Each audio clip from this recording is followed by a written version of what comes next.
We know what the necessary steps are today.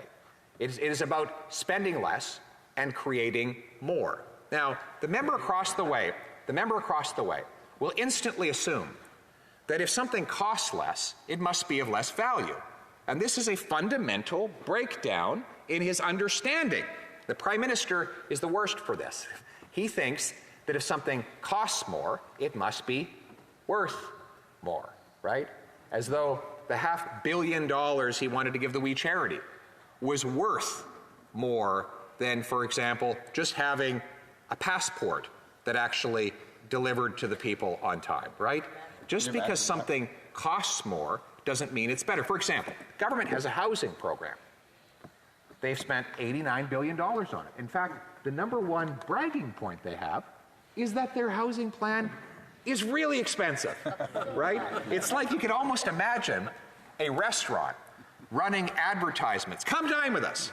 We have terrible ambiance, the service is garbage, the food is rotten, it might even make you sick. But guess what? It costs $1,000 a plate, and therefore it must be the best because it is the most expensive. Now, let's take this back into the government realm.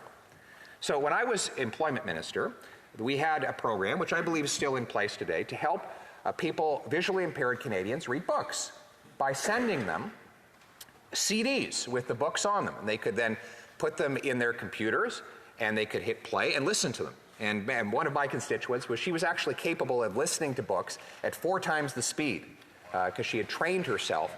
To the rest of us, it would sound like gibberish, but she had trained herself to speed read using audio players. It was a wonderful program.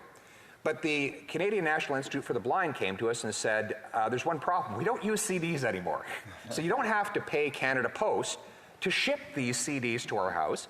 We've come up with a technology that will allow the Canadian government to simply pay the cost of having radio personalities go into an audio room and record the book, and then we can send them as audio files, particles of light through cyberspace, and people can read the book without having to have a cassette.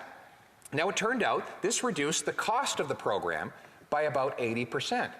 And furthermore, we signed a deal with the other countries who have the same English-speaking and French-speaking books as we have. We said, we'll waive copyright on all of our recordings, and all the authors will agree to waive copyright if you do the same. That way, you can give all of the books you have to us, and we can give all the books we have to you, and therefore everyone will have more books. And because there's no longer a physical copy of any of these books, we're going to I think we increased the number of books by something like 500,000 all of a sudden. Now, the cost of the program went down by 80%.